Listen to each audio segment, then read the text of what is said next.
Já começo o vídeo com essa selo de eficiência energética, que é o ENCE, né, da PBE Edifica, em metro, Procel, um selo já bem conhecido, como eu já falei em vários lugares. Esse selo aqui, especificamente, é de etiqueta de projeto, de construção de eficiência energética para edificações, no caso aqui de projeto, não edificação construída.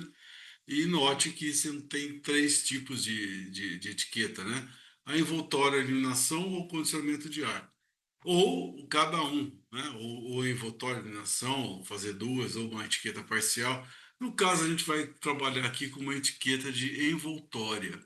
Então, a gente precisa de trabalhar com um edifício de referência, ou seja, quando eu vou avaliar alguma coisa, eu tenho que avaliar em relação a algo que, pelo menos virtualmente, lá que eu já conheço. E no caso, nós vamos fazer uma avaliação num prédio que a gente vai considerar como um prédio de referência, que é uma avaliação D. Olá, vamos começar a nossa primeira simulação e aqui eu já mostro uma etiqueta, essa aí muito conhecida, que vocês já viram em ar-condicionado, em carro, em fogão. E essa etiqueta aqui é a etiqueta de edificações. E note que aqui nós estamos fazendo uma etiqueta de projeto, que pode ter envoltório, iluminação e condicionamento de ar. Nós vamos fazer as três. Mas primeiro, lógico, a etiqueta pode ser parcial, ela pode ser só de envoltória, só de iluminação, só de projeto, dos dois, conforme eu falei já nos vídeos anteriores, né? Então, quando eu vou fazer uma etiqueta, eu vou ter que comparar a alguma coisa, né? Tem que ter um edifício de referência. E está aqui, o edifício de referência, ele é a classificação D. Então, tudo que eu fizer, que eu propuser a um edifício, eu vou ter que comparar com uma referência. Então, se o meu projeto, os materiais que eu utilizarem ficarem mais econômicos que o edifício D, por exemplo, se eu conseguir fazer a envoltória ficar 20% mais, se eu reduzir 20% o consumo de carga térmica na envoltória, eu vou ter um conceito C aqui, ó, redução de carga térmica total entre 22,66 e 3,33, eu estou no conceito C. Se for para 25, B e assim por diante, conforme essas indicações aqui, tá ok? Então, nós vamos começar a fazer um edifício. Primeiramente, né, eu vou simular um edifício em Brasília, e aqui à esquerda vocês veem um mapa de zonas bioclimáticas do Brasil, que é muito importante. Primeiro passo é identificar onde eu estou. No caso, eu estou em Brasília, vou fazer um prédio em Brasília. E esse prédio, e em Brasília, se vocês olharem, vocês não podem achar que ela está nessa zona bioclimática 6. Só que não, ela pertence a essa zona bioclimática 4. Embora Brasília está aqui no Distrito Federal, aqui em Goiás, e não apareça, mas esse azul mais escuro aqui, que é a zona bioclimática 4, ele tem algumas manchas que é justamente onde está Brasília. Notem no mapa que, por exemplo, na zona bioclimática 1, que é a Serra Gaúcha, Serra Catarinense, sul do Paraná, ele vai até Paraná, boa parte do Paraná, e pega aqui a zona da Serra da Mantiqueira, aqui em Campos do Jordão, por exemplo, está na zona bioclimática 1. Assim como a zona bioclimática amazonense, que é a número 8, que é a maior do Brasil, ela não só vai para a Amazônia, mas ela estende-se a todo o litoral nordestino e vai até o Espírito Santo. Outra curiosidade, Cuiabá, por exemplo, ela está na zona bioclimática sertaneja. Ela está aqui. Então, dá para perceber que ela não é uma coisa contínua, depende de vários fatores. Mas dentre eles a latitude, a longitude, evidentemente, mas a altitude é muito importante. Ok? Então, aí tem as zonas bioclimáticas, não é uma coisa tão linear, tão contínua, mas tá aí para a gente entender. No caso, eu vou fazer Brasília, que está na zona bioclimática 4. Depois nós vamos ver isso com mais detalhes. Eu vou lá e pego todo o arquivo térmico, climático de Brasília nesse site aqui e jogo por ele plus. O arquivo está nesse site, climateonbuilder.org. Aqui você tem arquivos climáticos do mundo inteiro, nesse formato aqui, EPW, que é o formato do Energy Plus, ok? E aqui eu tenho vários, tem dados que são compilados 4 vezes por hora, ou seja, de 15 em 15 minutos, se normalmente um arquivo climático ele tem 6 anos de medição, 4 vezes por hora. É isso que é tão grande que é um arquivo climático. Então, quando eu pego esse arquivo aqui de Brasília, por exemplo, ó, Brasília, Brasil, eu já tenho aí muitas medições em 8.260 horas, né, por ano, vezes 6 em 4 medições por hora, tá ok? É um negócio bem extenso e tem uns formatos específicos para atender. Então, eu vou, dado o arquivo climático, eu vou agora, junto com trabalhar conforme a portaria 309, que eu já falei para vocês, e aqui nós vamos começar a trabalhar no nosso edifício de referência. O edifício, acho que eu já mostrei ele no vídeo anterior, é esse aqui, proposto no Manual de Conforto Térmico do PB Edifica. E aqui você vê dois escritórios, uma sala de reunião, um fórum, uma copa, um depósito, dois banheiros e a circulação em escada, né? Circulação vertical. O prédio, esse prédio tem 5 andares. Esse prédio proposto, eu fiz o desenho aqui no SketchUp. Ele classifiquei cada zona bioclimática, a orientação norte dele, fiz tudo aqui, tem essa orientação, tem esse formato aqui, que é o prédio, inclusive com as áreas de vidros, tá ok? Então, a primeira coisa a se criar, depois que nós temos o layout do edifício, são as zonas térmicas, que, como eu já falei, não é exatamente a mesma coisa que o espaço físico. Vou dar um exemplo bem típico. Imagina um apartamento ou uma casa que tenha esse conceito aberto, esse conceito moderno, onde não há separação de paredes físicas entre cozinha, sala de jantar e sala de estar. Então você imagina aí uma área de 10 metros de comprimento por 4 de largura, onde eu tenho a cozinha, depois com 3 metros, depois com 4 metros sala de jantar, 4 metros sala de estar. Vamos pensar mais ou menos nisso. A área pode ser uma só, uma área aberta, mas certamente eu tenho uma zona térmica na cozinha, porque lá eu tenho geladeira, vai jogar ar quente, o condensador, bebedouro que vai jogar ar quente, fogão, forno, micro-ondas, todas essas são equipamentos que estão aí que vão dissipar uma carga térmica de calor muito grande. Então é uma zona térmica. Na sala de jantar, onde está a mesa, reúne as pessoas de maneira sazonal, é outra zona térmica. E na sala de TV, de estar, que normalmente está TV, está sala de recreação, uma coisa desse tipo, também é outra situação. Então, nesse conceito aberto, eu teria 3 zonas térmicas, ok? Embora não tenha nenhuma divisão física entre elas. Aqui então, dado o conceito de zona térmica, vamos dar uma olhada aqui. Veja que a gente tem a sala de reunião, escritório, fórum, os dois escritórios, a sala de reunião e fórum. O resto é copa, depósito e banheiros e circulação vertical. Então, veja que quem tiver aqui no escritório, por exemplo, tanto quem estiver no meio ou próximo às janelas, não vai estar. Lógico, quem estiver bem próximo à janela vai receber uma carga solar maior. Talvez a temperatura aqui vai ficar um pouco maior.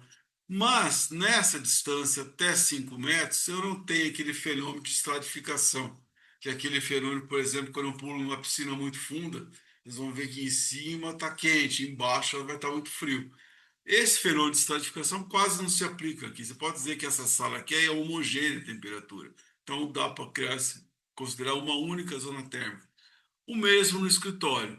Agora, se essa distância aqui do escritório fosse superior, a janela superior a 5 metros, por exemplo, se eu tivesse 10 metros de distância entre a parede do escritório e o escritório fosse, não tivesse esse forward, fosse até essa parede, certamente eu teria que criar duas zonas térmicas no escritório, pois eu já teria fenômenos de estratificação. Ou seja, quem está próximo à janela ia estar uma temperatura muito diferente de quem estivesse lá no fundo. Então é esse o conceito. Como aqui não são áreas grandes, são áreas que têm distâncias relativamente pequenas entre as janelas, então eu considerei aqui uma única zona térmica. Então coincidiu de as zonas térmicas serem iguais aos espaços do layout dos espaços físicos. Então aqui eu tenho sala de reuniões, essa abreviação aqui, APT, é a área de permanência transitória, todas são de área de permanência transitória, exceto os dois escritórios, que é a área de permanência permanente, ok? Então, aqui são as áreas dela. Então, é esse aí que é o primeiro conceito, que são das zonas térmicas. Então, agora vamos para o nosso próximo item, que a gente vai ver os detalhes construtivos. Isso aqui é uma tabela, da onde que eu pego esses detalhes, desses valores, para a gente jogar no software. São aqui a gente pega a transmitância térmica dos materiais, a tanto cobertura, piso, parede, externa, interna, que a gente tem aqui ó, a transmitância térmica, a absortância, capacidade térmica, é, transmitância da cobertura, do piso, etc. Então, aqui o vidro, tipo de vidro. Então, a gente vai usar essa tabela aqui, que é a tabela 1, tipologia escritório, que já é da resolução 309, tá ok? Então, eu vou usar o material que eles pedem para que eu use para o edifício de referência. Esse edifício de referência, ele tem uma textura que tem 50%, mais ou menos 0,50, 0,52 de absortância, que é uma parede externa de cor verde. Então eu tenho um edifício com uma parede verde, ou uma cor que tem uma absortância parecida. Por exemplo, uma marrom pode ter uma absortância muito parecida à cor, né? Então, se vocês notarem aqui em corte, aqui, ó, primeiro é a tinta verde, depois é a textura, reboco, bloco cerâmico, gesso e tinta. E para cada um desses itens eu lanço aqui no Energy Plus, onde eu tiro os elementos constitutivos, as características termofísicas, aqui no próprio tabela, que isso aqui tem na ABNT, né? Um determinado componente que é textura, você vai ter 2,5 centímetros de espessura, reboco, aqui é reboco. Depois, transmitância térmica de 1,15 e assim por diante. Aqui, ó, cimento reboco a 2.000 quilos por metro cúbico de densidade e por aí vai. Então, esses valores, eu não vou ficar falando muito para não perder muito tempo, mas está tudo, ou está na BNT, ou está na resolução, já tem tudo tabelado. Então, feito isso, eu vou usar vidros comum, vidro de 3 milímetros, que tem essas transmitância térmica e esse fator solar. Ou seja, é um vidro comum, incolor. E essa janela tipo basculante aqui, que se abre e fecha, você pode deixar 100% fechada, 50% aberta, ou se você deixar ela aqui paralela, aqui, ela vai ficar 100% aberta, vai simular um vidro, uma janela totalmente aberta. Isso vai ser muito importante para nós depois que nós formos fazer uma simulação de ventilação natural. Tá ok? Então são essas as condições. Aí eu tenho lá dentro dos ambientes, eu tenho uma capacidade, um ganho de calor, vou ter pessoas lá dentro. Então, pessoas, iluminação, equipamentos elétricos. Então, eu tenho 10, uma pessoa a cada 10 metros quadrados, é essa densidade de ocupação, que eu acho muito pequena, podia ser 5 até 4, mas é o que a norma manda. A iluminação também 14,1. Por quê? Que isso aqui não vai realmente importar muito para nós. Nós estamos preocupados com a envoltória, mas eles dão esses valores. Ó. iluminação em watt por metro quadrado, 14,1, e, e equipamentos elétricos, 15 watts por metro quadrado. Horas de ocupação, 10, por exemplo, das 7 às 5 da tarde, ou das 8 às 6, sei lá, alguma coisa desse tipo, e 260 dias no ano. Essa carga térmica, ela vai trabalhar com um padrão de ocupação que a gente chama de schedules, né? Schedules que é mais ou menos assim, é um padrão de ocupação. Então, vamos supor que é um prédio que vai funcionar a semana inteira, inclusive sábado até meio-dia, das 7 às 7, e da noite não vai ter funcionamento nenhum. Entendeu? Então a gente programa no software esse padrão de funcionamento, que é mais ou menos o que eu estou fazendo aqui, ó. Funcionamento aqui de ocupação, aqui, ó, até todos os dias do ano, para dias da semana, o prédio, até 6 horas da manhã não tem ninguém, das 7 até as 8 provavelmente está chegando o pessoal da faxina, então é 0,2, 20% de ocupação, das 8 até 8 horas 50%, depois até 11h30 100%, das 8 às 11h30 100%, ocupação inteira no prédio, até as 14 horas 50%, horário de almoço, e assim por diante, vai até 10, 8 horas da noite, esse prédio está ocupado por pessoal que está terminando, está finalizando o prédio, ou faxina, ou os últimos funcionários aí ir embora. Depois esse prédio é fechado, tá? Então, mais ou menos schedules, é mais ou menos isso. Então, tem o padrão de iluminação, de equipamento elétrico, tudo isso a gente tem que programar no software para ele poder entender quais os meus padrões de equipamento, de funcionamento. Mesma coisa que eu faço para aqui no caso, é um schedule de equipamentos elétricos, aqui é de ocupação, mesma coisa. E faço e determino o tipo de material. Então, simulando com tudo isso aqui, é um prédio verde, de coloração verde, um vidro comum. E quando eu simulei, eu quero que vocês fiquem atentos aqui. O total de energia que esse prédio consome é de 336.756,78 kWh ano. Aí, um item muito importante é esse aqui. Quanto que eu precisaria para resfriar esse prédio? Suponha que não tem nenhum ar-condicionado, eu coloco 24 graus e agora eu vou pôr ar-condicionado.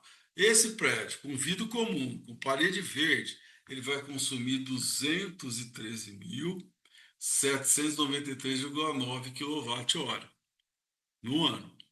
Ok? Então guarde esse valor, aqui para resfriar, ó, aqui, ó, District Cooling AVAC, Heating, Ventilation, Air Conditioner. Ele vai consumir tudo isso, tá ok? Agora nós vamos fazer a seguinte jogada. Eu vou passar esse prédio aqui, eu vou pintar ele inteiro de cor branca e eu quero saber qual é o valor. Então, a minha primeira jogada para a simulação eu simulei esse aqui que é o meu prédio de referência, cor verde, vidro comum. Agora eu vou trabalhar a envoltória. Se eu pintar esse prédio de branco, note que é uma área muito grande, são 5 andares, né? Toda essa área aqui eu não calculei, mas é uma área muito grande. Então agora eu vou simular ele todo de branco. Estava 213.794, né, para a gente arredondar. Agora, com esse prédio todo de branco, mas eu manter o vidro incolor, vai cair para 156.159 kWh. Ou seja, uma boa economia só de mudar a cor, de pintar a cor do prédio. Olha quanto que economizou. Se a gente for fazer uma comparaçãozinha aqui, nessa primeira investigação em Brasília, então eu vou ter lá o prédio referência total, bacana. Agora, para nós resfriarmos, que é a carga térmica de resfriamento, que é o que eu estou interessado. É o quanto de calor que gerou um prédio inteirinho verde e um prédio branco. Então, nós aqui consumimos 156 mil aqui. Ó. Quando o prédio foi branco, ele consumiu 156.159, quando estava consumindo 213 mil. Uma grande economia. nós fizemos agora o cálculo, né? Essa fórmula aqui, que é a redução de carga térmica total, eu tinha 213.794, agora foi para 156.159, sobre o valor inicial, 213.794, vezes 100, deu 27% praticamente de economia. Muita coisa. Quer dizer, foi uma medida simples, mas também uma mudança grande numa área, né? Eu pintei uma área inteira. Se eu consumir, se eu reduzir 27%, vamos arredondar para 27%, o meu consumo energético, eu vou subir aqui naquela reguinha nossa e vamos ver onde eu estou. Aqui, ó, subindo aqui, antes, aqui, isso. 27%. Eu estava aqui, eu reduzi 27%. Portanto, eu estou aqui, ó, eu era a letra D, edifício referência verde com vidro comum, para o edifício branco, eu reduzi 27%. Portanto, agora estou aqui, na letra B. Eu saí de D de dado para ir para B de bola. Uma senhora redução. Quer dizer, olha o tanto de quilowatt-hora por ano que eu estou economizando só por eu ter pintado a parede. Vou fazer mais ainda para a gente encerrar. Eu vou fazer mais o seguinte: eu vou pintar, eu vou, além de ter pintado, agora eu vou simular esse prédio com branco. Ele é branco, vou deixar ele cor branca, só que agora eu vou botar vidro refletivo. Então eu vou mudar toda essa área de vidro aqui, ó, que era uma área de vidro. Vamos voltar aqui, ó. Era uma área de vidro incolor, agora vai ser um vidro cinza, ao qual o sol vai bater, eu vou ter uma absorção menor, vai ser refletivo. Então eu devo ter uma redução ainda maior de carga térmica, né? Eu estou brigando diretamente aqui com a radiação solar. Então vamos ver para quanto foi. A gente olhar aqui, quando eu coloquei, era 156, caiu para 137. Então, se eu colocar aquele edifício verde, um vidro comum, para o edifício branco, com vidro refletivo, que estava 213, se eu não me engano, o edifício verde para o branco agora, com vidro refletivo, deu 137. A redução aqui de 213 para 137, eu estava com 27%, agora eu fui para 36%. Uma senhora redução. Então, essa atividade aqui não é nem um pouco barato, mas vale muito, né? Eu mudei a cor para cor branca e botei um vidro refletivo. Foi para 36%, tá ok? O vidro contribuiu com quase 9% de redução a mais do que eu já tinha quando era vidro comum. Detalhe que eu fiz esse mesmo cálculo para Recife e São Paulo.